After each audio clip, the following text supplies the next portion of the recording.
Here comes the money. You're now listening to the Gambling with Gold podcast with Jason Gold. Presented by Champions Round. Welcome to the Spiciest Take Conference Championship Edition. I'm excited to be joined by Justin Henry and Steffi Smalls. My name is Jason Gold. Let's get right in to the spiciest takes of the week. I'm going to start off with the guy who's dressed up like he's ready to play for the 49ers this weekend. Justin Henry, what do we got? Keep it spicy, and I hope this is on the Eagles-49ers game. You know, I want to go Eagles-Niners so bad. And I want to talk about this game, but I cannot jinx this team. I cannot jinx this because I have my doubts. The same ones I had about this Cowboy team. So I'm actually going to go to the AFC, and I'm going to turn to the other side. And this hobbled up Pat Mahomes, this 3-0 Bengal team against the Chiefs. It doesn't matter. When it comes to Andy Reid, we're going to talk about him as one of the greatest coaches of all time after this game and this Super Bowl run they're on. Give me the Chiefs in this one. I do not care about the record. I don't care about the ankle. I think we see Andy Reid flex, truly flex his playmaking, his play calling skills. We see the run game get going from this Chiefs team. And I think we see a few turnovers out of Mr. Joe Burrow. Everybody's ready to crown this the next Tom Brady and Peyton Manning type relationship. I don't see it. Give me Mahomes. Give me the Chiefs in this one. Andy Reid, man, we're having a different conversation about him next week. Fair enough. Steph, what do you think about that? The thing is, I don't really disagree. I'm on the Chiefs this weekend as well. I will ride that with you. I think Burrow is fantastic, but yeah, I like him to throw an interception. I think if we're going to roll with the idea that the Chiefs win this game, I wonder what his odds are to throw to. Ooh, spicy, double spice. Double spice. You know what?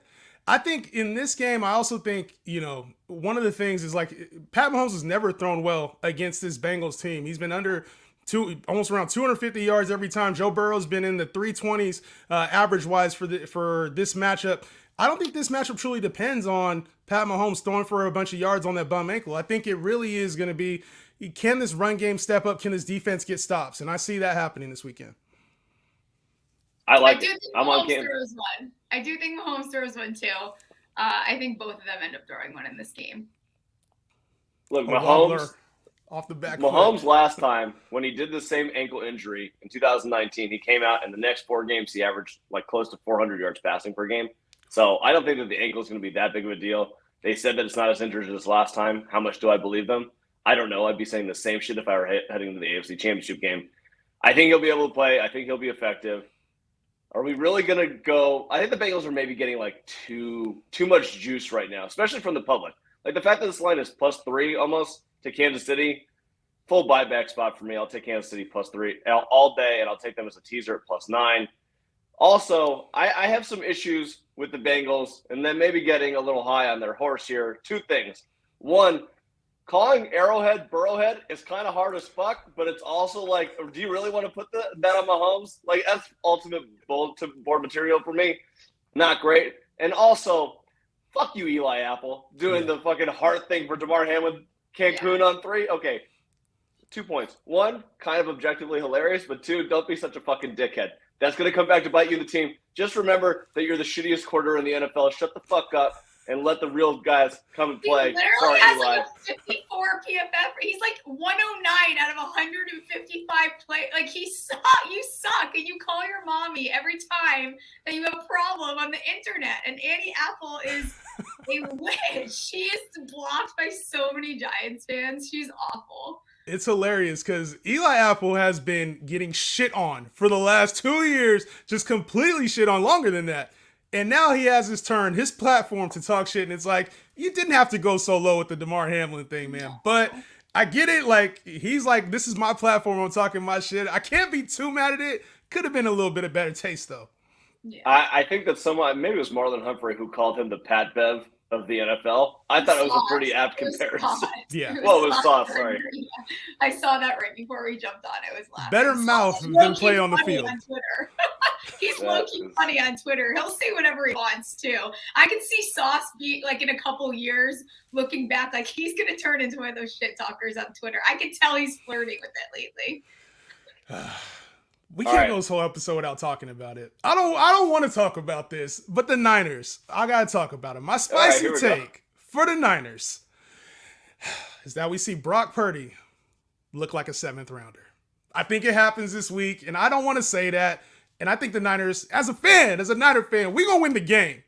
But it will not be on the strength of Brock Purdy. He struggled a little bit against his Dallas defense last week, and it kind of flustered him a little bit. So going on the road, hostile environment, Steph was just there at the link. This Eagles team, man, they're for real. And they showed that last week against the Giants. They put it on them. And, a lot of the deficiencies that the Cowboys team has when it comes to offense and turnovers, this Eagles team doesn't. So I have my concerns, and that's all I'm going to say. But Brock Purdy will look like a 7th rounder this weekend.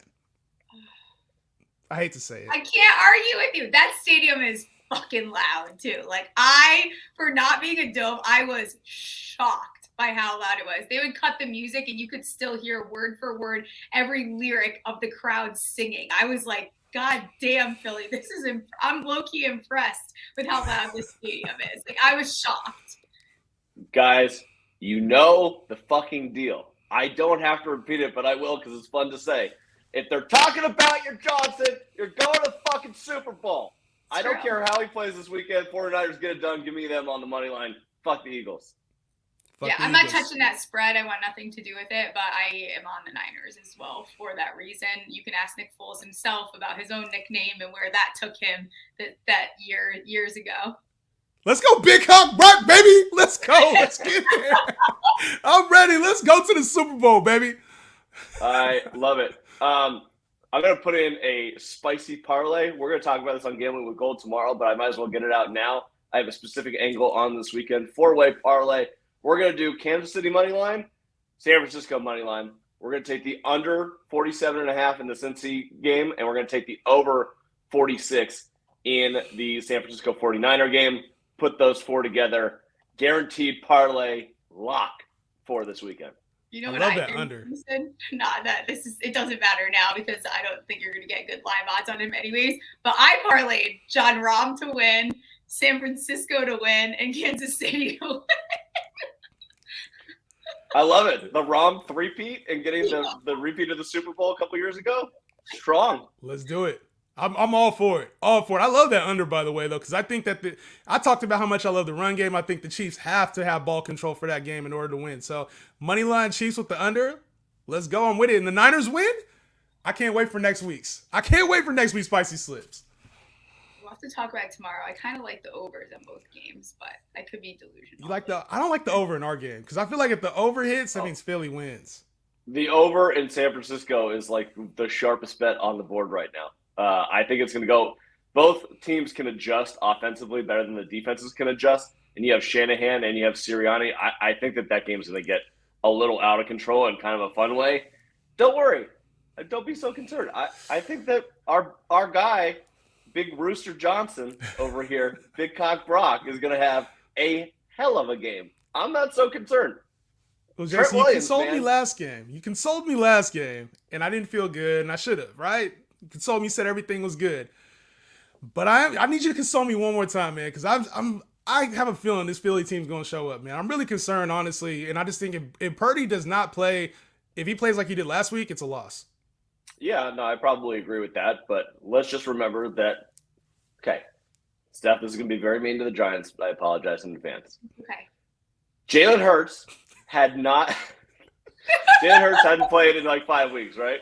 Yeah. He came back last week. He looked good. The Giants also fucking stink. This is the first time everyone talked about last week how Brock Purdy had not faced a real defense until last week, and it showed up. He struggled, right? Jalen Hurts has not faced a real defense in 6 weeks, like someone that's actually going to try and stop them. Yeah. San Francisco, for me, has probably the best defense in the NFL outside of that cornerback position. So if he has some time in the pocket, yeah, I'd be a little concerned with A.J. Brown and Devontae Smith. But I think that the 49ers are going to be able to get home early in this game, force him out of the pocket. Maybe he runs for a lot of yards. Maybe that's how we get the over. But I don't think they're going to crush you through the air quite the way that you think that they may be able to. And if they do, at plus 107, Jalen Hurts is also going to throw an interception. I like that. I like that a lot. He hasn't faced one in a while. Like you said, a good defense in a while. So good opportunity to cash on that. All right, Smalls, I have a great Smalls bet for you. I don't know if this is listed anywhere. This is the personal Jason Gold Sportsbook. Will there be any player, not a quarterback, who throws an interception this weekend? Not a quarterback? Yeah. Oh, you think this is going to be a weird. You think we're getting I weird. think some sort of wide receiver reverse where they. It goes against everything I'm betting on. The person I want it to be is fucking Kadarius Toney because fuck him. But it won't be him because I don't think that they're going to do that. They, despite how much I've been using him. I don't know, Jason. Who's going to throw one? You know something I don't know? I think that this McCaffrey play that they ran against the Rams earlier in the season comes back this weekend. So it's a matter of what happens on that play. But based on the way that Philly, based on how aggressive Philly is and how they're going to try and stop McCaffrey in this game and Eli Mitchell, I could see Shanahan running a counter off that and rerunning that McCaffrey play, having him throw the ball in this game. I'd love to see anxiety over that for like no reason. Like, what would be the odds on that? Thinking right now, like I'm anxious over that. The odds on a non-quarterback to throw an interception again has got to be like plus 5,000, plus 10,000. Yeah. It's a massive number. Yeah. I don't know, but I was asking for the Jason Gold sportsbook, the sportsbook number. Well, okay, so for the Super Bowl, usually there's the odds of how many people will end up throwing a pass in the game. It's like 2.5. So basically, you root for a backup quarterback or a wide receiver or a running back to throw the ball. Yeah. So maybe that's a better way to ask this question: how many quarterbacks in that this weekend throw a pass, or how many players throw a pass this weekend over under 4.5? Slight under with slight 4. Under, but I do think we see it is the thing. Because Henny could go in. Like if that were that's what I'm saying. All it takes is one injury, one snap. Joe Mixon's thrown too. Joe Mixon. I was just thinking that. Kadarius Toney, they do you that. You could do the Derrick Henry little run forward pop play. Yeah. Let's go with 4. Four players. Yeah. 4 players throw a pass this week. That's just the quarterbacks. Oh, yeah. 5 then. So 5. 5. Let's go 5. Yeah, we're over. 5. Yeah, now we're yeah. We're way over. Way over. Let's go 6. 6, baby. 6. 7. Let's McCaffrey, Mixon, Kadarius Toney, Chad Henne. I think we can get 6. Yeah. Strong. A fake play, have a fake play, maybe a kicker, maybe who knows? You don't know what's gonna happen. I think it's over too. Fuck yeah. Yeah, like even like the question would have been like that Justin Jefferson played at Kirk Cousins. Did he throw the ball backwards or not? Because I don't know if that would have counted towards the total. But I mean the Chiefs themselves with Mahomes banged up could probably have 3 people throw the ball. Like just the Chiefs themselves. Get Travis Kelce in there. He was talking about his podcast. He's 0 for 1 in his career with 1 interception. So get him one more. Even better for the Chiefs to take a snap. They're probably like 4 or 5 players will take a snap for the Chiefs. Oh, yeah, the snap under center one for sure. That'll definitely go over. Yeah. Love it. All right. Final predictions for this weekend? Want to do that? Final predictions. Chiefs, Bengals. Yeah. I'm going to go Chiefs 27-24. I'm going to go Niners. I'm going to go a little lower than that. 24-20, Chiefs, Bengals. Niners, Eagles. 23-21, Niners. Let's go, baby. All right, Steph, what do you got? I think the Chiefs game is going to get out of control. I don't care. I really do. I think that game's going to get out of control because I don't think that the Mahomes, I'm not really worried about Mahomes' injury at all. Like I'm just ignoring it kind of. And I want a fun weekend. So Chiefs 31, Bengals 24. And then 49ers, I think that game's going to be close. Give me like really close. I mean, 49ers 28, Eagles 27. That's how I want my weekend to go. Strong. All right, I'm going to go Kansas City 26, Cincinnati 20 in overtime. Walk-off win for the Kansas City Chiefs. And I'm going to go 49ers 31, Eagles 28. Yeah, what? We haven't had overtime. Have we had overtime yet in the playoffs? Nope. No, we haven't gotten the overtime rules yet. We're getting overtime. I'm betting it for both games. There you go. Love it. We're going to check the odds for both games, yeah. So the overtime, our last and final bet, overtime on both games. Let's see it. I would love to see it. I love it. I don't want to see. Not in the Niner game. Not in the Niner game. Too much anxiety. Too much anxiety. I don't want that. Oh, man. All right, that does it for Spicy's Take. Go use that promo code SPICY to come play Spicy Slips with us for $10 off. We'll talk to you soon. Good luck with all of your bets this conference championship weekend. Go See ya. Niners! You guys.